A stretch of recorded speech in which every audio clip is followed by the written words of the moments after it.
Hello, folks. Welcome back to our second game of the set between Corvidae and Deadweight. Deadweight taking out game number one in very convincing fashion, Paracus. That's to put it quite simply, yes, they did take that game out quite considerably and fairly easy. They were on point for the entire game. There wasn't really any kind of one point in that game where they looked to lose anything. There were a few kind of boxing potentials in the between Trilogy and HS. That's good fun. But yeah, honestly, there wasn't really any point in that game where Deadweight were looking that they were going to drop it. We're going to go ahead and get into picks and bans here in just a second, folks. I'm expecting to still see Ratatoska banned away, but then I'm looking to probably see maybe an Alquang banned away as well, though. I would like to see the Alquang, definitely. It was okay. You said it at the start of that last game, I believe. He is kill hungry. He's bloodthirsty. He just wants to go for kills, pick up easy executes, and just find the easy first bloods. Guan Yu getting banned out for Deadweight. Corvidae looking for a response here. Could be that Alquang, could be a Raijin as well. It's going to be that rat, which you just talked about.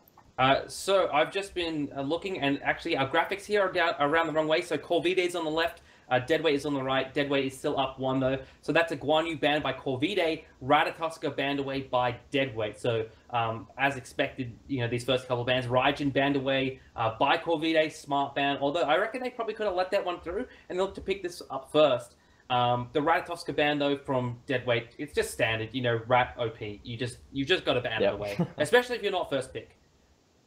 Athena now going to be the final ban for Deadweight. That leaves a lot of things on the board for Corvidae. They can also they can pick up a Khepri. Susanoo is still open. They can look for that. It's going to be Cabrakan locked in for Corvidae. That is going to be Deadweight. So how do you reckon it's going to be? You have a lot to live up for if you play a Cabrakan against Shred when you just got beaten by Cabrakan. Well, Chaos played it before. He played it last week against Inside and actually managed to solo the beast. Actually did quite a bit of damage and influenced a lot of team fights and kept Corvidae in that game when they really shouldn't have been. So I think he'll do pretty well. No, KO is actually probably the player on Corvidae that's impressed me the most in the few weeks that they've been in the OPL. Fenrir and Barkas, he picked up by Deadweight. Standard picks for them, really. Only good at solo, had good success on it last week with the Fenrir. Barkas is one of Weed's staple gods, so, nothing really too much to talk about this one. Pretty standard. Naja and Scylla here picked up from Corvidae. So the Scylla is the second most played mage in the OPL and is Desecrator's most played mage. It's something when he used to play for Citadel Gaming in the invite ladder, they didn't really like to play, and actually, they got a lot of wins with that Scylla. The Naja I liked for Olimar. He only did 4k damage last game, so the Naja should hopefully allow him to influence the map a little bit more. Hercules picked up here for Shred. I really like Hercules, especially against Cabrakan. We were talking about in that last game where picking a Sobek against a Cabrakan, you can land that pluck, you can just, knock him up as well during his tremors. Hercules does it even better. He can knock up during tremors and then driving strike you further into the wave or even into tower. It's a really good counter pick here for Shred. Going into our bans, we do see the Khepri banned on the side of Deadweight, and we're going to see Anher again getting banned out by Corvidae. They have a lot better things to ban again, Husey. Yeah, I just don't understand this Anher ban. Maybe Corvidae just don't like it. The Geb banned away here by Deadweight. So Geb, kind of one of those Guardians that's a little bit on defense still here in OCE. Picked and banned 50% of the time. Not really been highly prioritized. Zeus as well, another one of those gods that sits around 50% pick ban rate, does a lot of damage. I do like the fact that they've taken away from Agony, who's one of these mages that's not afraid to play unsafe picks and just, trust his team to peel for him. And that's something that Deadweight, in their games against Pneumonium, when they kind of took down the regional champions, that's what they did really well, was they peeled for each other in team fights. Soldo going to be picked up here by Deadweight. And in return, we see Kumbhakana and Shibalonke. I'm just looking because Hoi Yi is still on the board. They can easily pick themselves up one here for HS. Kumbhakana and Shibalonke. Again, going into a Shibalonke against Deadweight when you know that late game isn't sort of a potential. Shibalonke is kind of an iffy pick for me. Last pick here is going to be Chiron. So it's going to be going for HS, well, it could go mid lane, but I suspect it'll be played by HS in the ADC role, unless we see something really funky and see Sol ADC, Chiron middle lane. As we head into the game, we can see, in fact, it is going to be Sol middle, Chiron ADC. Chiron hasn't seen very much play at all this split, has only been selected once before, and that was by Team Pandemonium. So Chiron used to be one of these picks that was first pick, first ban. It seems, though, that just, hasn't been as prioritized since other hunters have been able to, get their clear online with Goldenbow a lot faster. And that was one of Chiron's big strengths, was he just had a lot of damage and was able to clear really easily. Something that I'm just looking for as well, Husey, Deadweight, Agony, Weave, HS, and Shred, they all have their own knockups. If Only Good at Solo were playing something like in a Wheelish, that would be catastrophic. Shred has that the knockup. It would be very, very solid. Of course, Ogre plays very well on Fenrir. I would have liked to see in a Wheelish here, though. The thing with the Wheelish is she's very gank-oriented, but not so much teamfight-oriented. Whereas the Fenrir contributes a little bit more in the team fights. He sets up well for the Sol damage. You get the Ragnarok ultimate, and you just literally hold someone in place while Sol unleashes her entire ultimate onto someone. A Wheelish, very good for ganks. Now, considering the kind of dominant fashion in which Deadweight took out game 1, they could have played in a Wheelish here and still been fine and had the rest of the team fights still fall their way anyway, I feel. But, Deadweight just playing it smart, safe, and, things that they're comfortable with. After that short little pause, anything out of the ordinary here? We do see, actually, Ogre and Agony going for their respective power potions. Last game we saw Ogre playing the Aokong. Didn't build into the power potion on the Aokong. And of course he's playing that Fenrir. Expect a lot of early game pressure coming through from them in the mid lane. Exactly right. And onto Asilla, early game doesn't put out a lot of damage. Even with a Soulstone Purple Pot, first couple levels are still a bit of a struggle in terms of clear. Fenrir able to chase down Asilla very well with the Brutalize as well. I expect to see Desecrator be picked on a lot here early. Already taken just under half health, being hit by one Supernova. That's very, very strong. That ability is insane. Shred's actually here for the right-hand side mid camps, just securing that one with Shred to get a little bit more early farm. Left side should potentially go towards Olimar and Desecrator. So Shred's going to take away the right-hand side mid camps. He's going to rotate back to lane. He's going to lose some farm here. And he's actually going to lose the 5 minions as well as Kea goes for that. So Shred's going to be a little bit behind. But he feels like he can win lane hard enough that he's not going to worry about this early deficit. He feels like he can win that lane, but he'd rather get his team ahead. Desecrator takes a lot of damage here. Olimar does some damage onto Only Good at solo as well in combination with Desecrator with a very good sash. That's something that we also didn't talk about. The combo that comes through from Desecrator and Olimar. Olimar easily can go for Windfire Wheels, knocked up into the air, and if they can time it right, pair that with an I'm a Monster, or even a Crush at the bottom of it. If you land down, it's almost a guaranteed kill. Olimar, bit of a misplay there. Gets completely taken out there by Only Good at solo for first blood. Once again, he finds that one for himself. Sash, like... He literally served himself up on a plate for the Fenrir. Exactly. He pulled himself over to the Fenrir to give him the kill. Through the minions, while minions were procced on him. It's not a smart play. 2 minutes into this game, and hang on, did he start with a red pot? He's bought the tier 1 boots. I think he started off with a red pot as well. It wouldn't surprise me. Najat does well with the power pot start, helps to clear out a lot. Yeah, I would say he did start out with a power pot. Taking a look into Golden Hand, yes, he's only got about 500. He did start with that red pot, so he's lost about 450 gold already 2 minutes into this game. A massive detriment to his team and his gold, and especially if he's playing that Nezha. Honestly, it isn't the biggest thing, because really, you're looking to just be an ult bot at this point. You're trying to set up Desecrator with that I'm a Monster, and maybe try and set up a few things for his team. At this point, that's really all he's got going for him. Yeah, especially with now how behind he is. As you said, that's got to be his game plan. The Sash as well, though, is still a really potent ability. Najat can still get some damage off. If they can take out Only Good at solo and take off his power pot as well, then it's an even trade and it's not too bad. And honestly, at this stage of the game, when Fenrir doesn't have a whole lot of protections online, you can do that quite easily. You have a Cabrakan as well that is going to be doing a lot of magical damage as well. If you get a good rotation out from KO and you look to shut down either Only Good at solo or Agony, this Najat can become relevant again. Now, just taking a look on the left-hand side, Weave and HS are looking to invade left side red buff. This is really where it got catastrophic for Corvidae. They started losing their buffs early and just losing so much farm, and especially because they lost first blood this game and in last. If the buffs can go in favor of Deadweight, then it's going to pretty much spell the same game as last time. Counter though here, Trilogy and Casification looking to take away Deadweight's red buff. Deadweight didn't get Corvidae's red buff, so now Trilogy's going to steal this one away. They're just going to leave it be, actually. No one's even going to pick it up. I'm surprised Trilogy's not picking that up. That doesn't make sense to me. Because Desecrator's not going to get it. It's too unsafe for him to go get it. I understand why you just wouldn't pick it up there. I don't know. Denying a million farm points. I honestly don't know. I don't know what the strategy was behind that. He isn't going to be picking up any other buffs. That early damage could have been, you know, it could have been well for him. Of course, he's got the golden bow already finished, and his wave clears. It's half decent. It's a Shiver Long K 4 minutes in, and of course, he's not going to be really playing that aggressive. So it's not like he needed it. It's just, it's nice to have. Only got it solo, looking to go onto Olimar. Massive amount of damage coming through. Beads applied as well after we saw that Ragnarok. Driving Strike misses from Shred, and the Windfire Wheels gets him out of there. We see KO coming into the fight to try and secure his escape. Olimar gets out of the fight. Shred, really unfortunate there. A bad mechanical play means, you know, he drops a free kill, essentially. Missing that Driving Strike. Quite unfortunate. Could have been an easily had that 2-0 lead for Deadweight.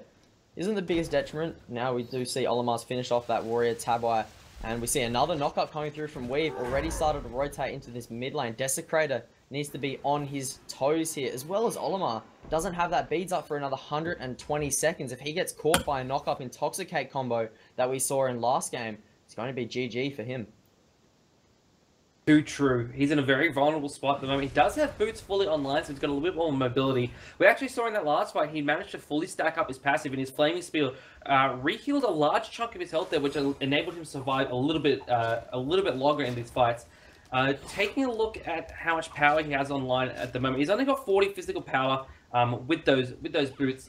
Desecrator, taking a look at him, he's only got 90. He will be looking to stack up the Soul Stone. He has picked up his red buff here. Left-hand side here, HS in the ultimate form, looking to kill Trilogy, doesn't get the last hit. Oh my goodness! The minions pick up the kill onto HS247 and give Trilogy a passive stack there. So realistically, even though that's a 1-for-1 trade, it goes in favor of a Trilogy because of that Givalonke passive. And in our mid lane, we see another grouping, 3-man. This was around that time that we started seeing Gold Fury being picked up for Deadweight. They were muchly in favor of that last game, so they had control of the map, they had control of objectives, buffs, lanes, that they could go for that. This time, Corvidae are actually in some kind of seat where they aren't giving up everything. They're not that vulnerable that they were in last game. Definitely stepping it up from that one.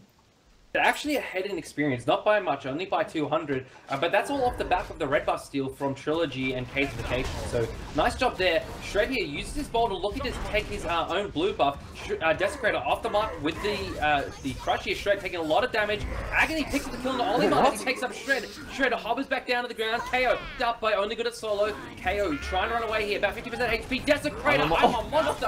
Off the mark, Shred hits a driving strike that time, picks up Desecrator. Casification into the Kumbhakana passive. In comes Weave. Intoxicate comes down. Down falls Casification as well. And KO running away into the fire minions. Agony picks himself up a kill. Deadweight immediately regain the lead. 3-4-1 trade there in favor of Deadweight, and now they look to take away right side. Blue buff only good at solo, will take that. Darks of Nights, we see another engagement here. HS taken down to about half health, but he respects the damage coming through from Trilogy, and after that first boxing match, and resets the fight. Right side, we see the blue buff and the speed buff taken away, and now that lead has gone muchly in favor for Deadweight. Yeah, this is... It's off one team fight, get a little bit of advantage, and what Deadweight do so well is that once they have a little bit of a lead, they just press it, and it's nearly impossible to return it from them. In fact, it has been impossible to take that lead back off them, as they're currently undefeated in the OPL. If there's anything that they can do to try and come back from this lead, and that Deadweight have that lead, what can Corvidae potentially do to maybe hold on to late game, wait for Trilogy and Desecrator to really come online? What do you reckon they need to do? Or it all needs to come off the back of KO. KO needs to rotate a little bit more. Thus far, he's been in lane farming up. He's ahead of Shred, but as I said, he hasn't rotated as much. The kill he's got has been off the back of an invade by Deadweight. So he needs to rotate a little bit more, make his presence felt. Desecrator's not going to be doing the largest amount of magical damage at this stage of the game, but KO is. So he can, kind of hold down the fort in that regard and wait for the Scylla to get to the late game. But I'm just looking at Corvidae's team comp in comparison to Deadweight's. So we talked about this Naja Scylla combination. So who's Naja going to use the combination on? He can't use it on the Soul because the Soul will go into disapparate form as soon as Naja ults, and then he'll come back down, can't do any damage to him in the Scylla ult. The Fenrir's has a lot of base protections and is now becoming even tankier with the Spike Shield, so it's going to be hard to take him down. The Bacchus are not going to burst down, the Hercules are not going to burst down, and the Chiron as well is going to be in the back line of fights, got a lot of mobility, going to be difficult to secure the damage onto that target. I couldn't have said it better myself, honestly. Unless they can spot out here. Oh, big grouping here on the left-hand side. Could look to go on to Weave here. KO has rotated, which is exactly what you wanted them to do. Big knock-up, and Ragnarok coming through as well. There's that ultimate coming down from KO. I'm a monster. Doesn't find anyone. It's a little bit too early there. Onto Weave, and there we go. Only good at solo, doing a lot of damage. Could be looking to come through. Shred is hit with a driving strike and finds Kazification over the wall. The boulder doesn't connect with anyone. And Agony tries to find that Stellar Burst onto Desecrator, but he doesn't find it. KO still trying to juke around. He's got 4 members behind him, though. And there's that Brutalize, which is going to secure the kill before the knockoff even comes through. Only good at solo. Find it. And Deadweight look to take away the first Gold Fury of the game. That was really funny. I like that interaction there. The Brutalize actually meant he jumped up in the air. He's like a dog hunting a tennis ball there. That was pretty funny. Doing a backflip in the air. That whole fight, I loved the decision there by Weave. So instead of jumping away from the damage he was experiencing, he jumped on the spot and then set up for the rest of his team. It's the trust that Deadweight have in each other. This is really amazing to see in the OCE scene. The growth and maturity of teams to have such trust in each other. And, rather than just being, kind of 5 players, Deadweight is a team.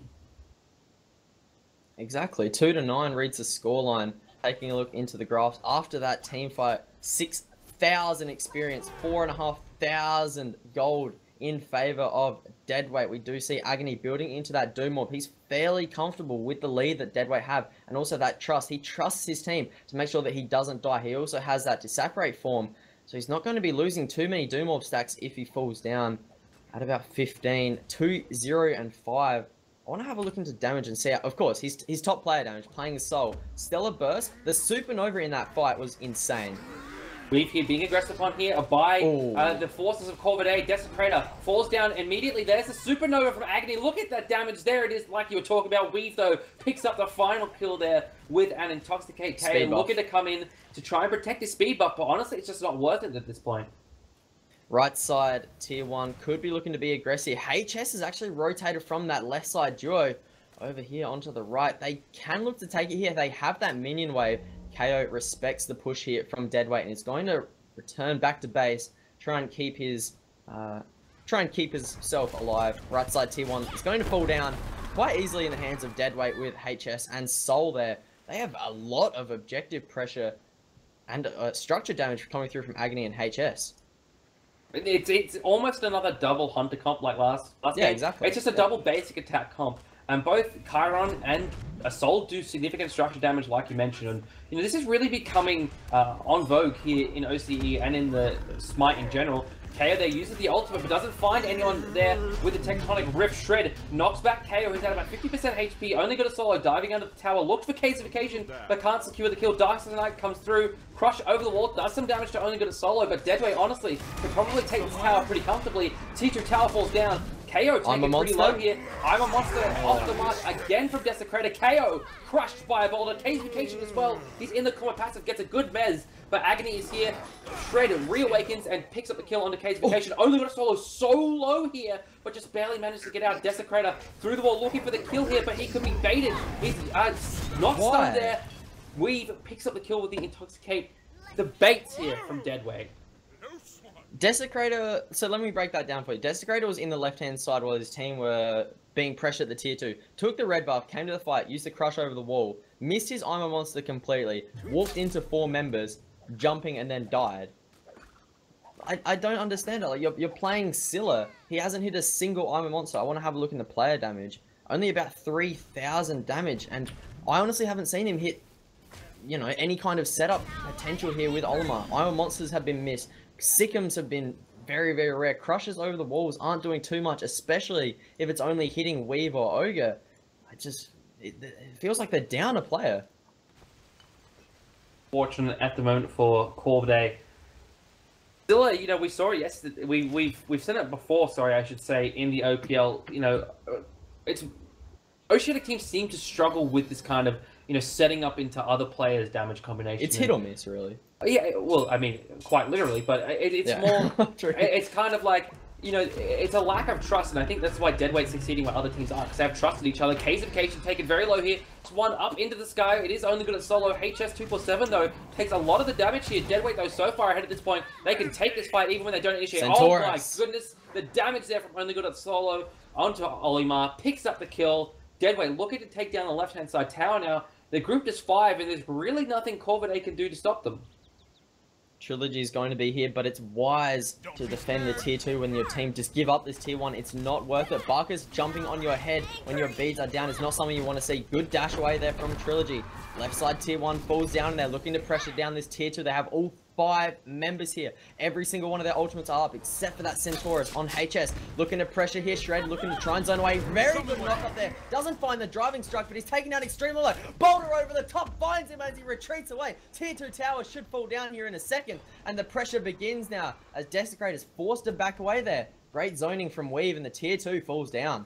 So KO this whole time's been split pushing. Hasn't even managed to get the tier 1 tower yet. He needs to do that. Exactly, he needs to rotate. He's the magical power on his team that they're lacking currently because the Sittler's just, for whatever reason, not hitting the stuff. Is not hitting the abilities. And so you need that Cabraca to rotate, and you can't have him split pushing. Especially when you're not even going to get the tower. He can't take it down fast enough. Only good at solo, picks up a kill onto Olimar. The Phoenix is going to go down. Look, and now finally KO is backing. Doesn't get one tower. Completely wrong call there. Just absolutely wrong call. Desecrator hasn't altered that entire fight. Like, that's a massive damaging ultimate, even if you only hit one player. Link coming through, and it's a re-engagement for Corvidae. They might be in a bit of trouble as they're baited. Only good at solo over the wall, tries to find some damage onto Trilogy. Tremors are coming down as well. Desecrator in some trouble here, might get pressured here by only good at solo. HS finds that one with the mark. Oh, I'm a monster, finds only good at solo. And that's the first of the game, and he has to back away now because the re-engagement from Deadweight is likely as strong as theirs from Corvidae. The stellar burst there from Agni. It hit all 4 members at the start for Corvidae. There's so much damage there, really unexpected. Speaking of player damage, Agni's still at the top, followed by KO. So even though KO hasn't rotated that much, he's still top player damage on his team. Not saying terribly much, though, looking at where the rest of those numbers are. 18-3 reads the score as we have 68 minutes in the game. Graphs read 14,000 experience, 10,000 gold, and that's going to be boosted even further in Deadweight's favor as they take this Gold Fury. I don't know, something that Corvidae really need to do is, in their drafts, they can't go against the best team in OCE and expect to get to the late game. We said that in the first game, we've said it through this game. You have to draft something that works for you early game, mid game, has a decent late game as well, but do not pick a comp that relies on late game, or even these early game setups. We saw the Thor being played last game with Olimar. It didn't work for them. Late game comps aren't working for them either. I don't know what Corvidae can really do to even come back from anything here. There's not much. It's like they've got late game with the G Blanca and the Scylla, as we mentioned, but the setup just really isn't there for Scylla. Like, yeah. Well, I should say the setup is there, but it's like you're not going to kill anyone with it. Like the only person you could probably kill with it is HS. Only got a solo, only fell down before because he'd taken so much damage. It wasn't off setup. Desecrator here, chased down my only got a solo, picked up once again. You know, very lazy positioning there without any ward coverage. Casification roots HS in place, but big grouping here from Deadweight, looking to possibly push down this tower in the middle lane, or even look for the Fire Giant. And they can absolutely go for Fire Giant here. They've just taken out Desecrator. No, I'm a monster. The biggest objective securing thing that they have here, potentially KO, just trying to walk in and maybe getting a seismic crush or something quite possibly like that. Shred doing a good job at zoning here. Olimar might be in some trouble. He's just walked into 5 members here, stunned over the wall. Doesn't find anyone from Ogre. There's that Brutalize zone, the Sash uppercut combo. Make sure that he can escape out of the fight. There's that Ragnarok form onto KO, stuck in the middle of 3 members, gets stunned out. Intoxicate, should find him in a second. Ogre granted with the kill. And now the mid lane tier 2, should I say, looks to be aggressed here with the help of Agni and the rest of Deadweight. H there picks up a kill onto Olimar. Rooted in place by Casification. No damage though to follow up off that CC. Mezzes too, but Weaves here knocks up Casification, who's just barely alive. I'm a Monster doesn't connect with HS, who gets a really nice Sanctuary combination off with his Purification. Desecrator knocked up. Ooh. Purification away from the damage. Lucky. Only got a solo, jumps in, doesn't find it, but the Stellar Burst from Agony is enough to secure the kill. Weave picks up one onto Chili, just Casification left up. But the Phoenix is not up anymore. It is down, and it looks like the Titan is going to be following very soon. The only member alive here is Casification. Only level 11 Kumbhakana doesn't even find the Mez. Gets knocked away by the Driving Strike. Titan at about less than a quarter HP. Kaze is up now. Olimar doing a sash amount of damage, but doesn't manage to find it in time. Titan at about 300 HP. 8 HP. Falls down as Ogre manages to find one onto Olimar before that game ends. I mean, Deadweight just bringing it and showing why they're the, #1 team. Yeah, dominant performance all around by all members of Deadweight there. The MVP, I think it's kind of a split between Only Good at Solo and Shred. Speaking of which, we are joined now by the solo laner from Deadweight, Shred. Shred, how are you doing, man? Doing pretty well. How are you doing, Husey? I'm doing well, my friend. So, those games, they seem, pretty comfortable wins for your teams. Was that kind of the atmosphere in the TeamSpeak as you guys, went through those games? Yeah, I mean, we weren't that worried, but you never know what they could have pulled out. So taking a look again at the kind of the pick and ban strategy of your team. You banned Ratatoska in your first ban, both games. You didn't even look to first pick it in your first game. Was it just simply a case of don't want to play it, don't want to risk the other team having it, or was there something deeper in mind with those bans? Oh, it's just like I played Rat once in a scrim, and we lost. So I didn't really want to play it again, and I didn't really know we didn't really know what other teams can do with it, so we just got rid of it. Characters, any questions for our guest? Yeah, just really quick as well, Shred. Husey and I talked a lot about your team and you guys trust each other a lot in these team fights. Do you feel that you can trust every single member and other members of your team can trust you in these fights, and that's why you guys are so strong in the OPL?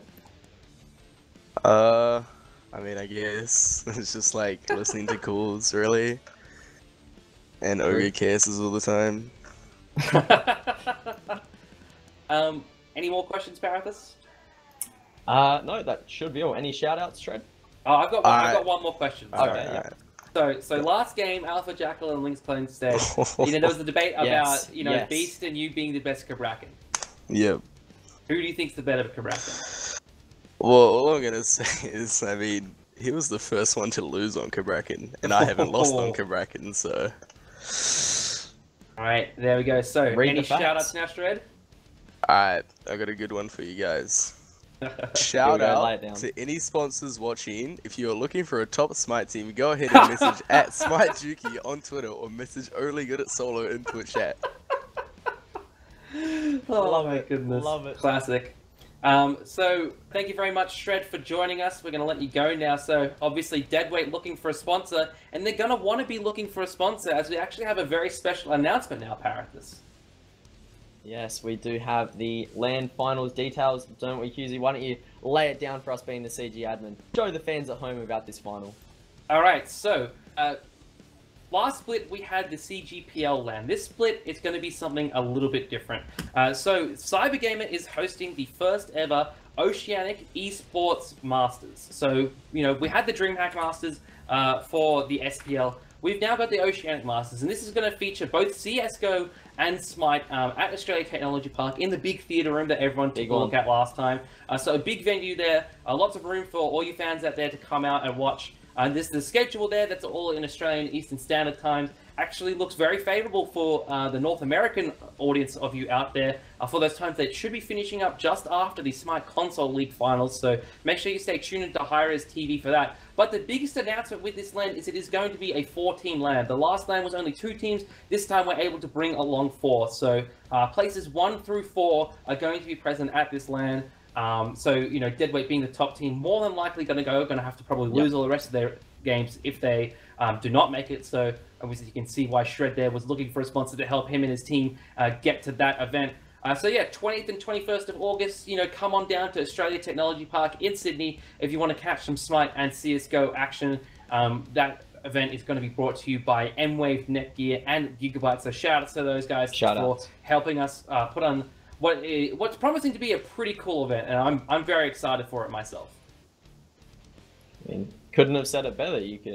I'm super excited to be seeing this. I can't wait to hopefully go. Would be a great opportunity, and to see what teams we actually end up with. Of course, we still have a fair few weeks before we finish off this split, and there's definitely a lot of teams that really want to compete for those top 4 spots. Yes, 4 team land. Super excited for this one, Husey. So, Paddens, quickly, predictions. Who are your 4 teams that are going? Predictions. Okay, so predictions. We have Deadweight. Panda, of course, have got to go Insight. I don't know how the seeding will go. Insight over Panda. I honestly don't know what the actual seedings will be, but definitely those 3 teams. And I'm kind of hesitant between Avant. I really want to see Llamas actually go to LAN. Coming from CC, could you imagine that? A CC team fighting all the way through Pro League and then just ending up at a LAN. But it's already happening. Deadweight. Yeah. Well, Deadweight was the CC team, exactly. And now the top team. I completely forget that sometimes the Deadweight were a CC team because of just how well they play. But I think it's going to be Deadweight. I'm going to say Insight, C2, Panda, and probably Avant, to be honest, yeah. I agree completely with those predictions. So that's going to do it here for day number 1 in week number 6 of the SMITE Oceania Pro League. Tomorrow we have our final matchup of the week, Team Pandemonium up against Avantgarde. So make sure you tune in tomorrow, 6 p.m. Australian Eastern Standard Time for that one. But that's going to do it all from us here at Cybergamer TV for tonight. Thank you very much for tuning in, guys. We'll see you tomorrow. See you later.